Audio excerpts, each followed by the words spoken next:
আজকে আমি চেপার পুলি বানাবো। এই তো চেপার জন্য সব ধরনের মশলা রেডি করে রাখছি। এটা আমাদের এলাকার হাসুর চেপা, বিখ্যাত চেপা, চেপা শুটকি যাকে বলে। এখানে পেঁয়াজ রসুন তেতলায় নিছি, একটু বেশি পরিমাণ পেঁয়াজ রসুন নিছি, কাঁচামরিচ কুচিয়ে নিছি। আছে কি এই যে মরিচের গুঁড়া, ধনিয়ার গুঁড়া, হলুদের গুঁড়া, লবণ। আর ধনিয়ার গুঁড়া আপনারা অ্যাভয়েড করতে পারেন, যার যে অভিরুচি অনুযায়ী। আমার ইচ্ছা হলো আমি একটু ধনিয়ার গুঁড়া দিয়ে নিলাম। আর এখানে আমি এই যে কুমড়া পাতা এভাবে আমি ধুয়ে কসলাই লবণ দিয়ে এরকম প্রসেসিং করে রাখছি।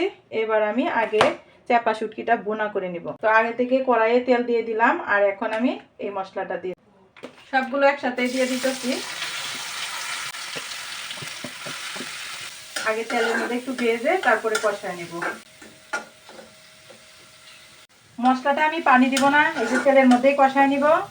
তার জন্য একটু ঢাকনা দিয়ে ঢেকে রাখতে হবে, মশলাটা যাতে সিদ্ধ হয়ে যায়। আমি এখানে কোনো পানি ব্যবহার করব না, এই চাপা শুটকিটা শুধু তেলের মধ্যেই ভাজবো। ঢাকনা চাপা দিয়ে কিছুক্ষণ সিদ্ধ করে নিই মশলাটা। এবার ঢাকনাটা একটু খুলে দেখি কি অবস্থা। আমি কিন্তু এক ফোঁটাও পানি ব্যবহার করি নাই, তার জন্য কিন্তু আমি চুলাটা একটু লো হিটে রাখছি। মশলাটা কিন্তু লেগেও যায় নাই। আর এখানে যেহেতু আমি চেপার পুলি করব, খুব বেশি তেল ব্যবহার করা যাবে না, কারণ এটা আমি পুর হিসাবে বানাইতেছি। মোটামুটি হয়ে গেছে, আর একটু ভাজা ভাজা করব। খুব সুন্দর একটা ফ্লেভার বের হয়েছে। এই যে এই তো পুরটা একদম রেডি। আমি সুন্দর একটা ব্যাটার তৈরি করে নিছি। আর এই ব্যাটারটা একদম এই যে বেগুনি বা চপ বাজে এরকম এরকম করে। আর এখানে শুধু আমি লবণ, হলুদ গুঁড়া, মরিচের গুঁড়া দিছি, দিয়ে চালের গুঁড়া দিয়ে একটা ব্যাটার তৈরি করে নিছি।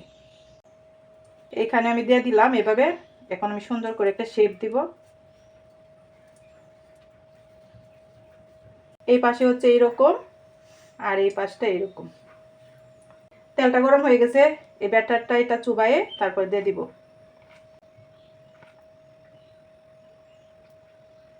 খুব সুন্দরভাবে বাস্ট লেগে আছে। এই তো একটা দিলাম, সাথে আরো একটা পাশে দিয়ে দিই।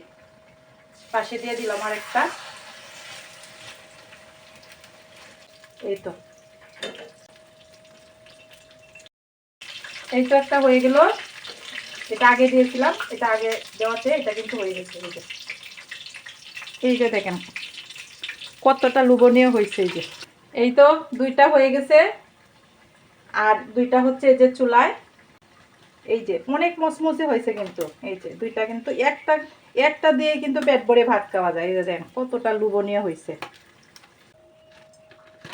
দেখতে দেখতে কিন্তু 4টা বড়া বানিয়ে নিলাম। আর এক একটার সাইজ যদি বলি, তো একটা একটা ভেঙে কিন্তু 2 জনে খাওয়া যাবে। একটু বড় সাইজ করে করলাম। এরকম আমার মতো পুলি আপনারা করে কে দেখবেন।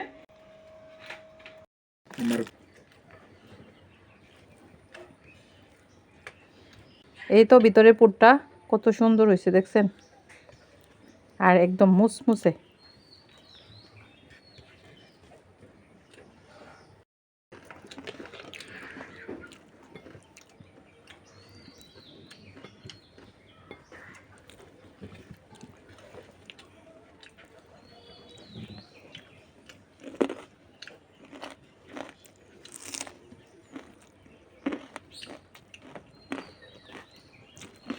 এত মজা হয়েছে, আপনারা একদিন ট্রাই করে দেখতে পারেন।